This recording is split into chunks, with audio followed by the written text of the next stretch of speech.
My name is William Harrison, and I'm 63 years old. For the past 37 years, I thought I was living the American dream in our modest two-story colonial home in Westfield, New Jersey. I had built a successful plumbing business from the ground up, raised two wonderful children with my wife Linda, and accumulated what I considered a comfortable nest egg for our retirement. But as I sit here in my attorney's office on this cold February morning, staring at bank statements that show zero balances across every account I've worked my entire life to fill, I realize that sometimes the people closest to you can become your greatest enemies. It all started 3 months ago, on a Tuesday that seemed like any other. I remember it clearly because it was the day after President's Day, and I was catching up on paperwork in my home office. Linda had been acting strange for weeks, distant, secretive, always on her phone when she thought I wasn't looking. At first, I chalked it up to empty nest syndrome. Our youngest, Sarah, had gotten married the previous summer, and our son Michael was living in California with his own family. After 37 years of marriage, I figured we were just adjusting to being alone together again. I was reviewing some invoices when my phone rang.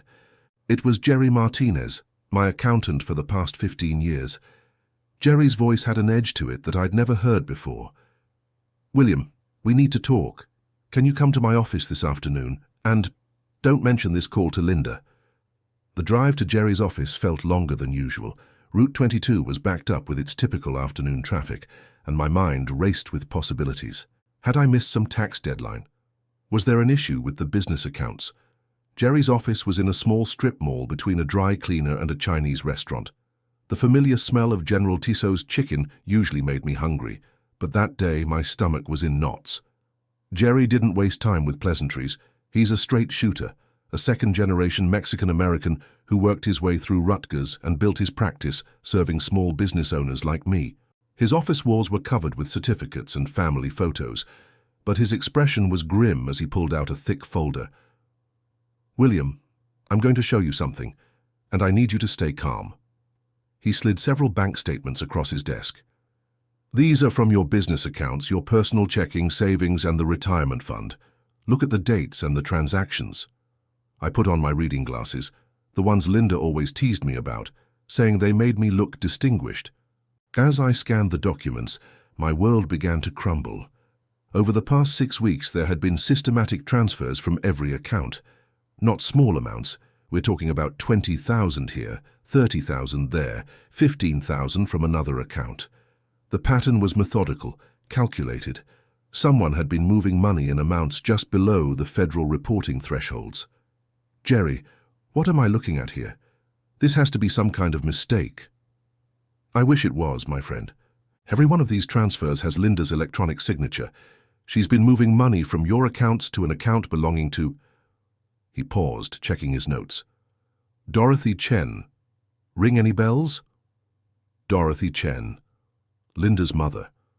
The woman who had never liked me from the day Linda brought me home 40 years ago. Dorothy had always felt that her daughter could have done better than a plumber from Newark.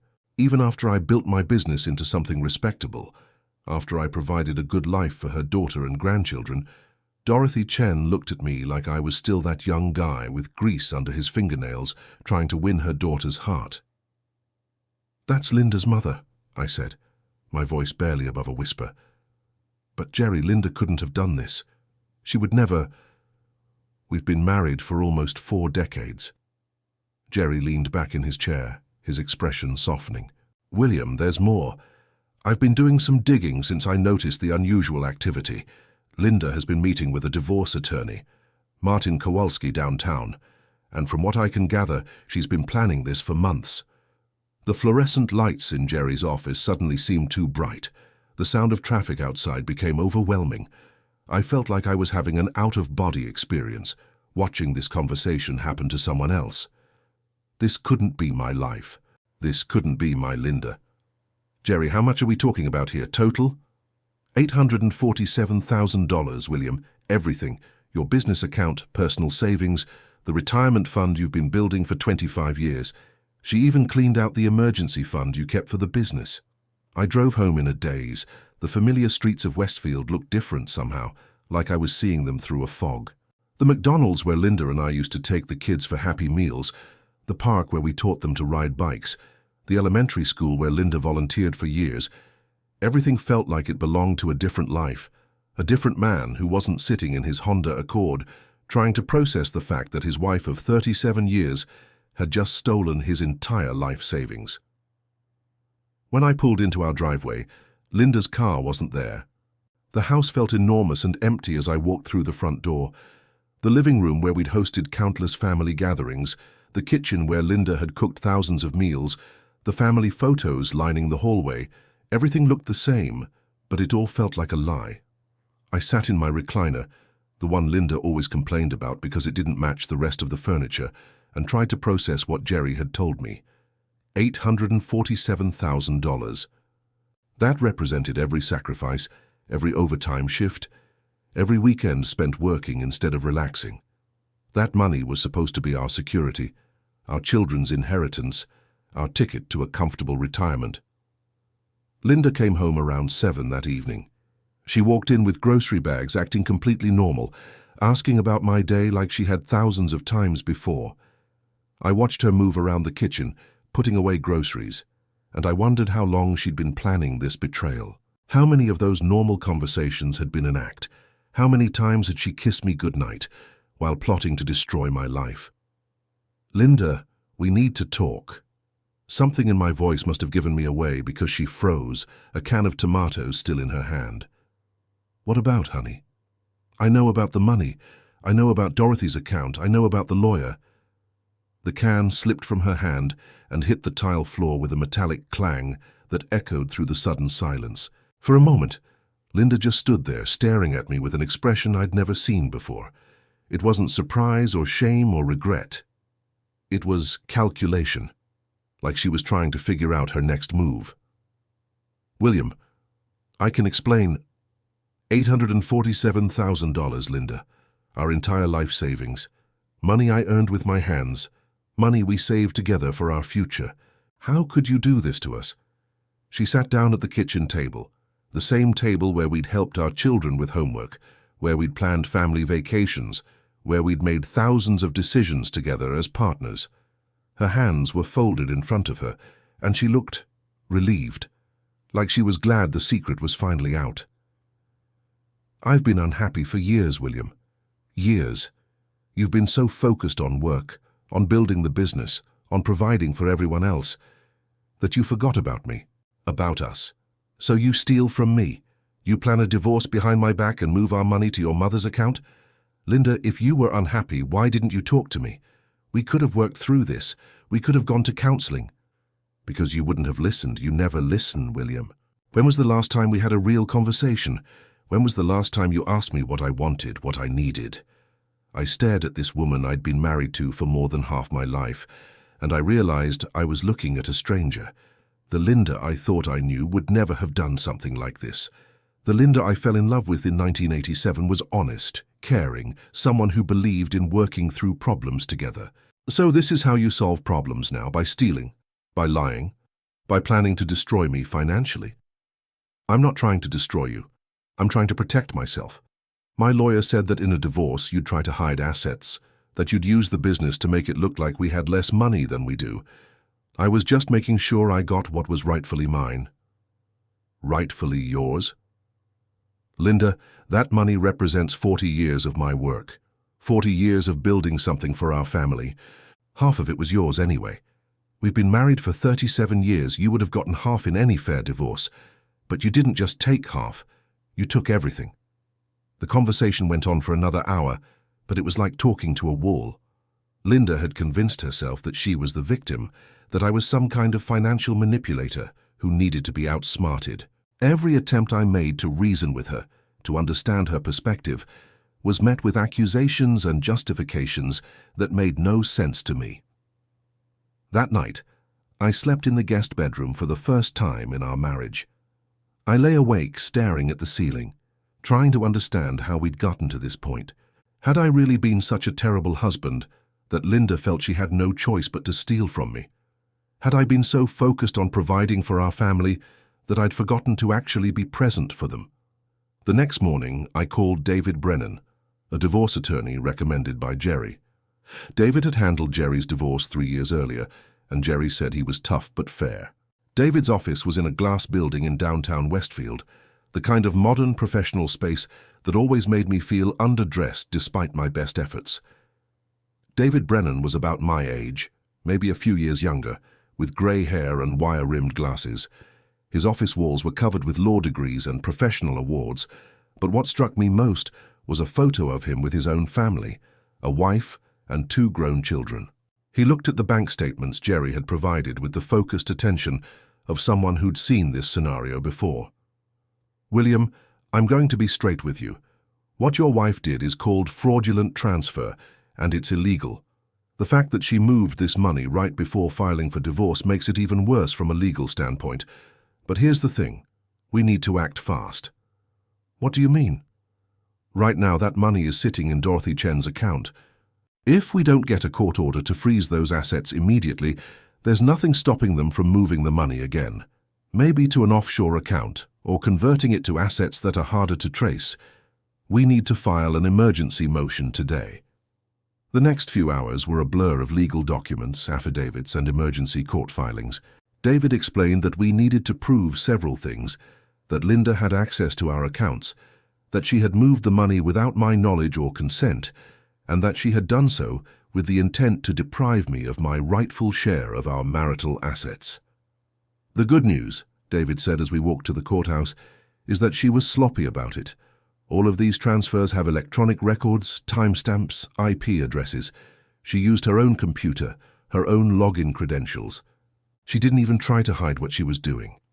The Westfield courthouse was an imposing brick building that I'd driven past thousands of times but never had reason to enter. The security screening, the marble floors, the formal atmosphere, everything felt surreal. I was a plumber from Newark who'd built an honest business and raised a family. I never imagined I'd be standing before a judge asking for an emergency order to freeze my own money.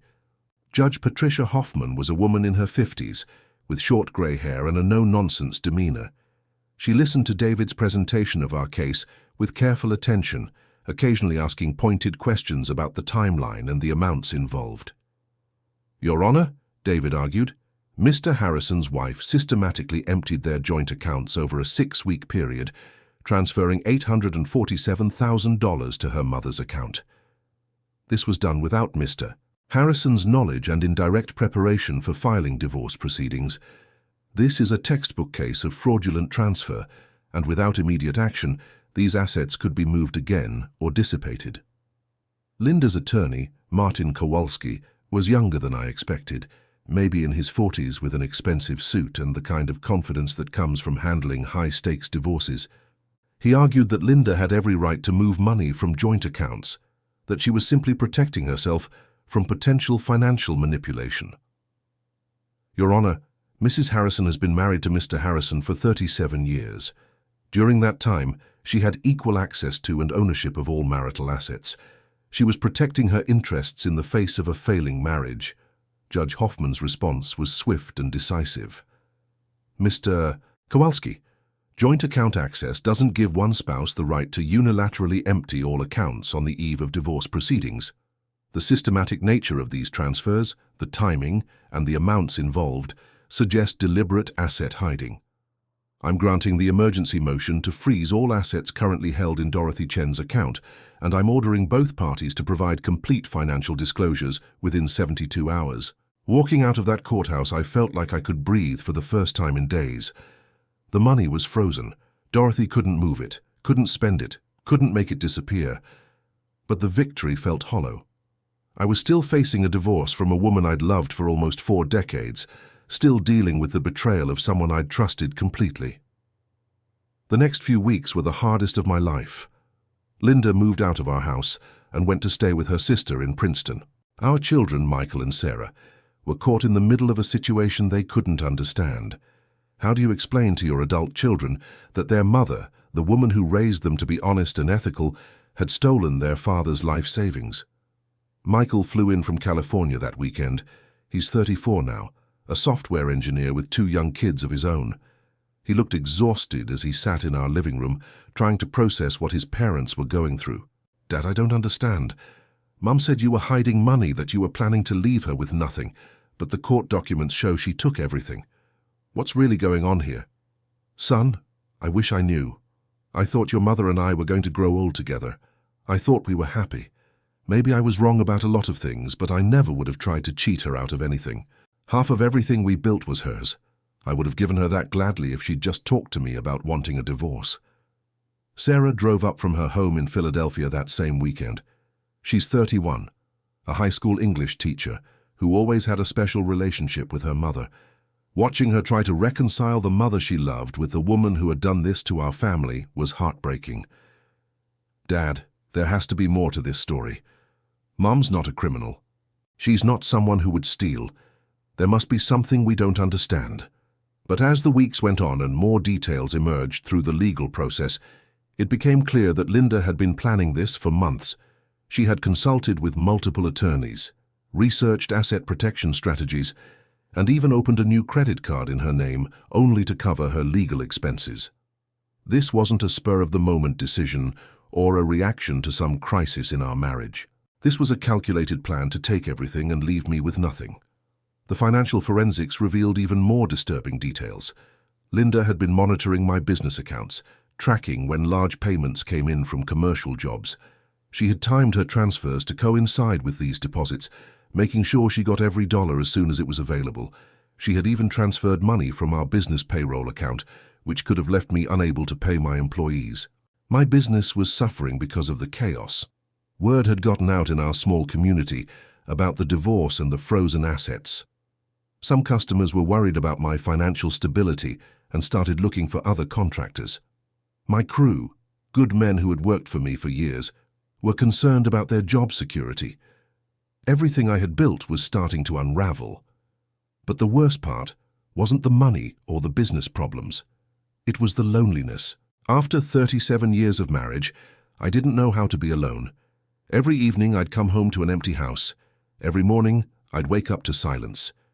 The routines that had defined my life for decades were gone. No one to cook breakfast with, no one to share the day's events with, no one to watch the evening news with. I started going to a support group for divorced men that met at the community center on Thursday nights. At first, I felt awkward and out of place. These were men from all walks of life, all dealing with the end of their marriages, but most of them were younger than me. Most of them had been married for 10 or 15 years, not nearly 4 decades. But listening to their stories helped me understand that I wasn't alone in feeling betrayed and confused. There was Tom, a teacher whose wife had emptied their children's college funds. There was Marcus, a mechanic whose wife had run up $60,000 in credit card debt before filing for divorce. There was David, a retired police officer whose wife had sold their house without telling him and moved the proceeds to her sister's account. The group was led by Dr. James Peterson, a psychologist who specialized in divorce recovery. Dr. Peterson was a calm, thoughtful man in his 60s who had a way of helping us process our emotions without judgment. "William, you're dealing with something that goes beyond typical divorce," he told me after one session. "What Linda did wasn't just about ending your marriage. It was a systematic attempt to control the outcome of that divorce through deception. That's a particular kind of betrayal that can be especially hard to process." "Dr. Peterson, I keep wondering if I did something to deserve this. Maybe I wasn't a good enough husband. Maybe I was too focused on work and not focused enough on her needs. It's natural to want to find an explanation, to find something you could have done differently. But William, even if there were problems in your marriage, even if Linda felt neglected or unhappy, that doesn't justify what she did. Adultery, abandonment, financial problems, these are all reasons people get divorced. But stealing your spouse's life savings? That's not a normal response to marital unhappiness." The legal process dragged on for months. Discovery, depositions, financial audits, asset valuations. Every aspect of our 40-year life together was scrutinized and documented. I learned more about the legal system than I ever wanted to know. I learned about community property laws, about fraudulent transfer statutes, about the difference between separate and marital assets.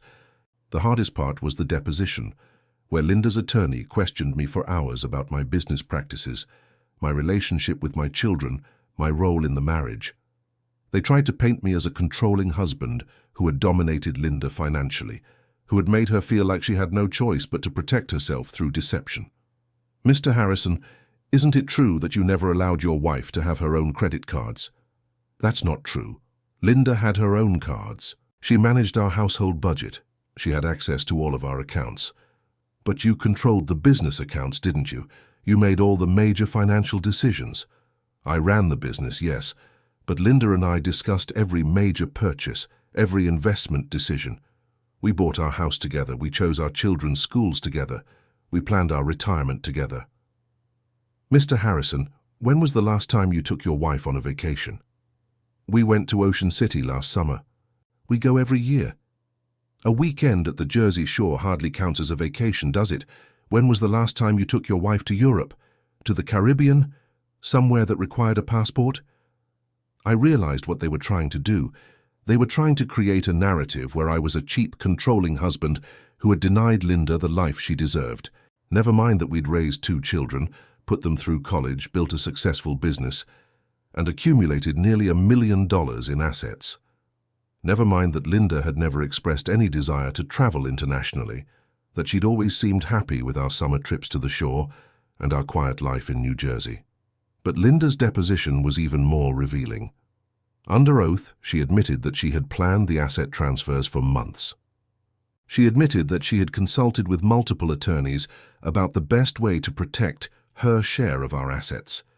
She admitted that she had never discussed divorce with me before taking the money.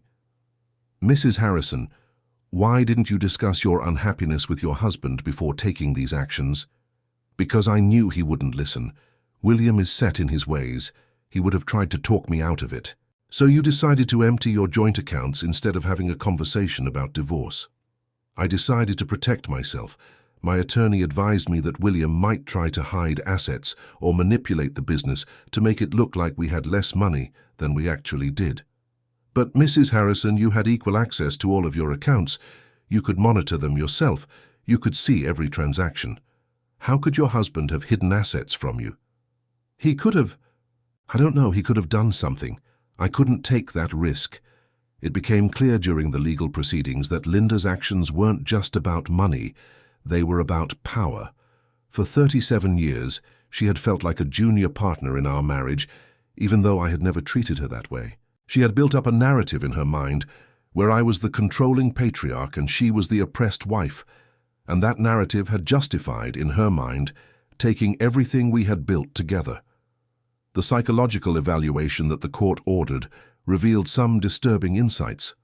Dr. Angela Martinez, a forensic psychologist, concluded that Linda exhibited traits of narcissistic personality disorder and had engaged in financial abuse disguised as self-protection. Mr. Harrison presented as a straightforward individual with no indication of financial manipulation or controlling behavior, Dr. Martinez wrote in her report. Mrs. Harrison, however, showed a pattern of justifying harmful behavior through victimization narratives that don't align with the factual evidence. 8 months after that terrible day in Jerry's office, we finally reached a settlement.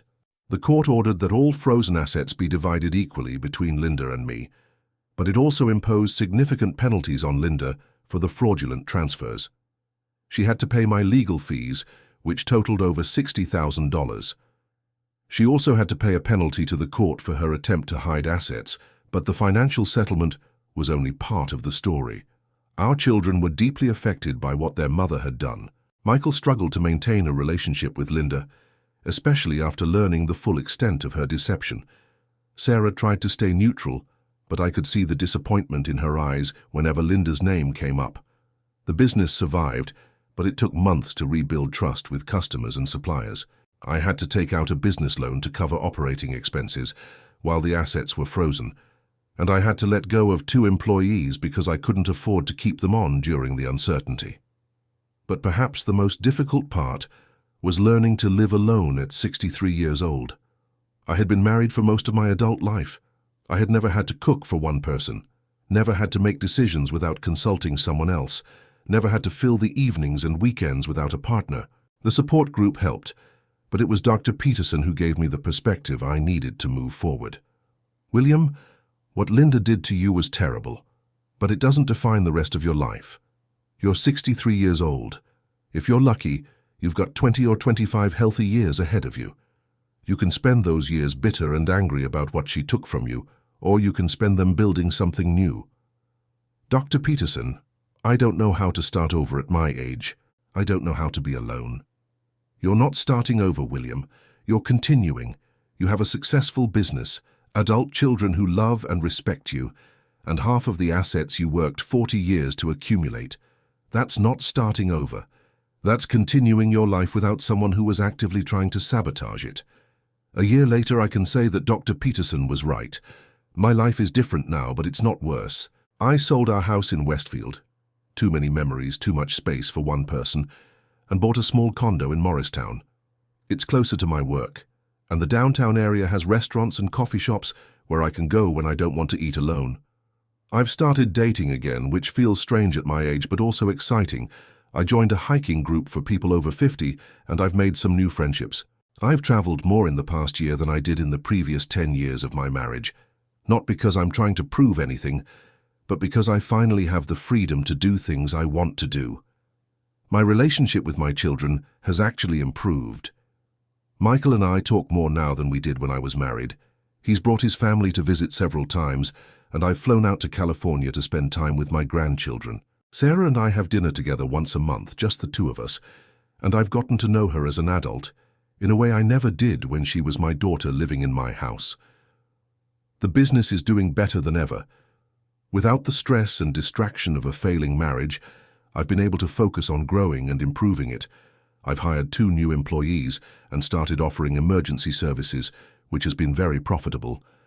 As for Linda, she moved to Florida to be near her mother. We have no contact except through our attorneys when necessary. I heard through Sarah that she's dating someone, a retired accountant she met through her church. I hope she's happy. I really do. I spent 37 years loving her, and I can't just turn that off because of what she did to me. But I also can't pretend that what she did was acceptable or understandable. Stealing someone's life savings isn't a normal response to marital unhappiness. Planning for months to systematically empty your spouse's accounts isn't protecting yourself. It's committing a crime. The legal system worked the way it was supposed to work. The court froze the assets, conducted a fair investigation, and divided our property equitably. Linda paid a price for her deception, financially and in terms of her relationship with our children. But the real lesson I learned isn't about the legal system or divorce law or even about marriage. It's about resilience. At 63 years old, I discovered that I was stronger than I thought I was. I survived the worst betrayal of my life, and I came out the other side not just intact, but in some ways better than before. I'm not grateful for what Linda did to me. I wouldn't wish this experience on anyone, but I am grateful for what I learned about myself in the process.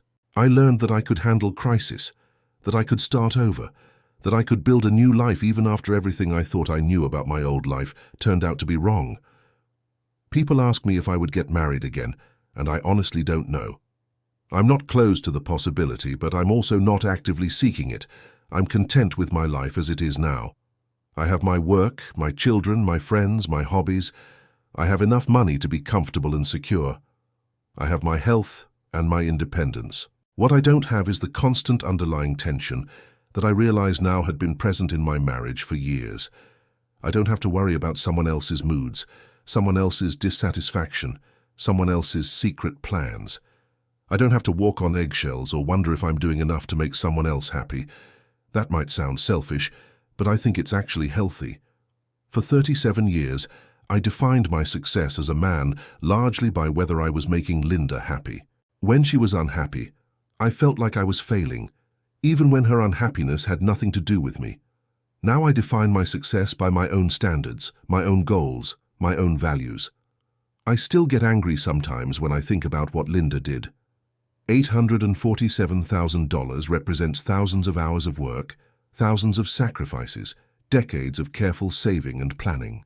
She took that from me not because she needed it to survive, but because she wanted to punish me for not being the husband she thought she deserved. But anger is exhausting, and I've learned to let it go. I've learned to focus on what I gained rather than what I lost.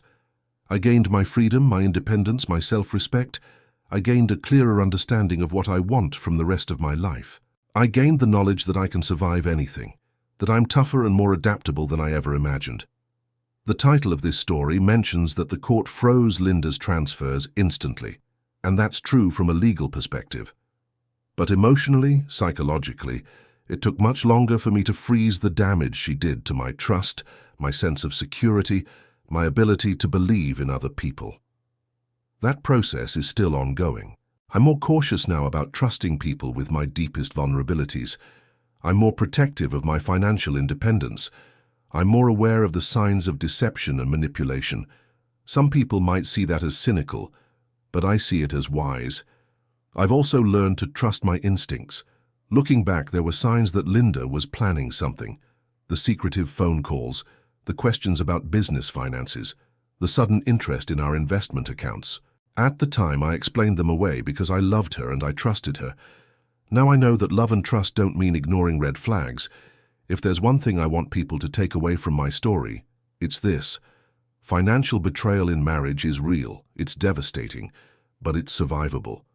If you're going through something similar, don't be ashamed to ask for help. Hire a good attorney, get a therapist, lean on your friends and family. The legal system can protect your assets, but you have to protect your emotional well-being. And if you're thinking about doing to your spouse what Linda did to me, please reconsider. There are legal ways to protect yourself in a divorce. There are honest ways to ensure you get your fair share of marital assets.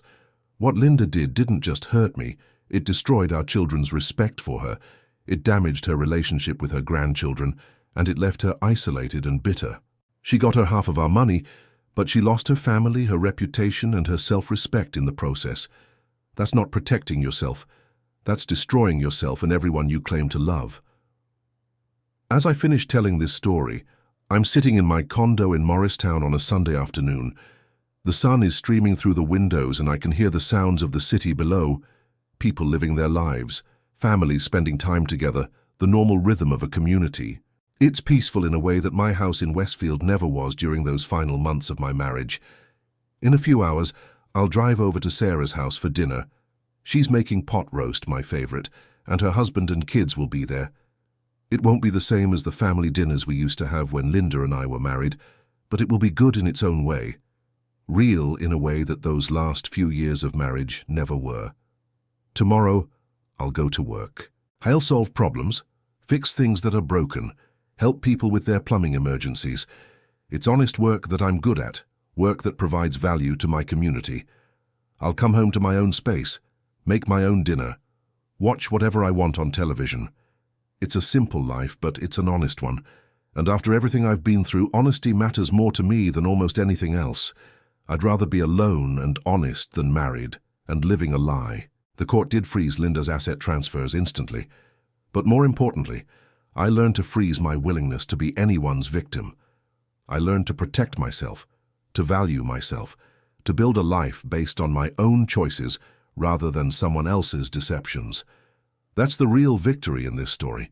Not the legal victory, not getting my money back, but getting myself back, getting my dignity back, getting my future back. And that, I've learned, is worth more than $847,000.